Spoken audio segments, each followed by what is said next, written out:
अगर कभी आप अयोध्या शहर से फैजाबाद की तरफ जाएंगे तो बीच रास्ते में बाईं तरफ आपको पेड़ों के झुरमुट से झांकता एक उजाड़ सा खंडहर नजर आएगा और थोड़ा गौर से देखने पर यह खंडहर एक मस्जिद का मालूम पड़ता है, पर असल में ये एक मजार है। और ये मजार है उस शख्सियत की जिसकी बद्दुआ के असर ने फैजाबाद शहर की रौनक छीन ली, और वो शख्सियत है सूफी संत खातून बड़ी बुआ साहिबा।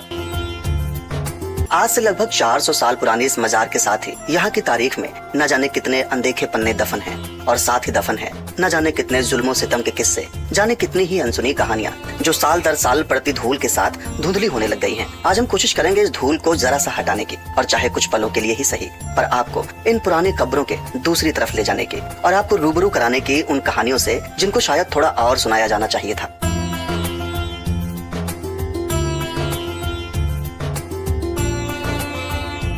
असल में 7वीं शताब्दी में ताशकंद के राजकुमार शेख सैयद गिलानी, जो कि एक सूफी संत भी थे, हिंदुस्तान आए थे और यहाँ आकर वो लाहौर में बस गए थे, जहाँ पर उनके बेटे सैयद यूसुफ गिलानी की पैदाइश हुई, जो कि कुछ समय बाद फैजाबाद या यूं कहें कि अयोध्या आकर बस गए, जहाँ इनकी 2 औलादें हुई। पहली हजरत बड़ी बुआ साहिबा और दूसरी हजरत ख्वाजा नसीरुद्दीन चिराग दहलवी। और ये मजार इन्हीं 2 औलादों में से बड़ी औलाद यानी हजरत बड़ी बुआ साहिब की है।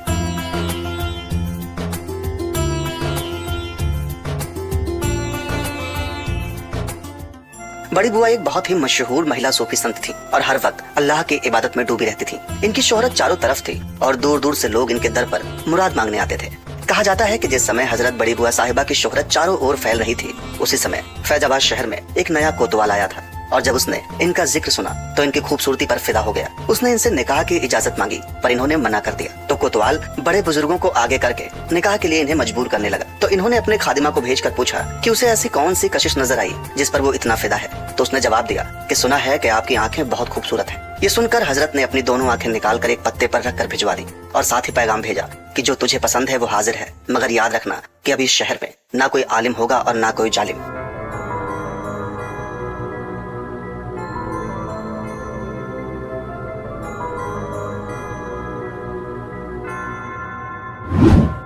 इस वाकये से पहले फैजाबाद शहर की गलियों में उलेमाओं और सूफियों का हुजूम हुआ करता था, मगर इस बद्दुआ के बाद इस शहर पर मायूसी छा गई।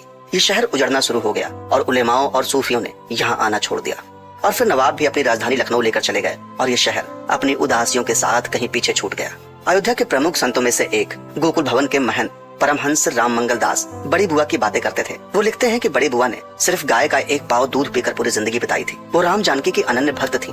उन्होंने ता जिंदगी सफेद लिबास पहना और 126 साल तक जिंदा रही। उन्होंने सन 1977 में यहाँ की 4 दीवारी और फर्श की नए सिरे से मरम्मत भी करवाई थी। और कुछ सालों पहले यहाँ के किन्नर राजनेता गुलशन ने भी इस दरगाह के सामने छत डलवाई थी और इसको जाली से घिरवा दिया था।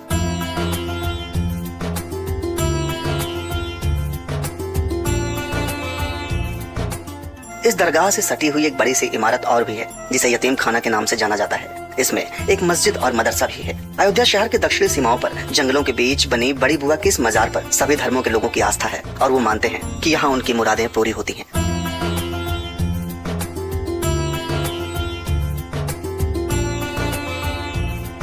दोस्तों, आज की इस वीडियो में हमने कोशिश की आपको फैजाबाद या अयोध्या शहर के उन पहलुओं से रूबरू कराने की जिसके बारे में शायद पहले भी बहुत बात होनी चाहिए थी। हमारी कोशिश आपको कैसी लगी हमें कमेंट करके जरूर बताएं। अगर आप इस चैनल पर नए हैं तो इस चैनल को सब्सक्राइब करें ताकि हमारी आने वाली हर अपडेट सबसे पहले आप तक पहुंचे। शीघ्र ही मिलते हैं किसी और रोचक वीडियो के साथ। तब तक के लिए जय हिंद।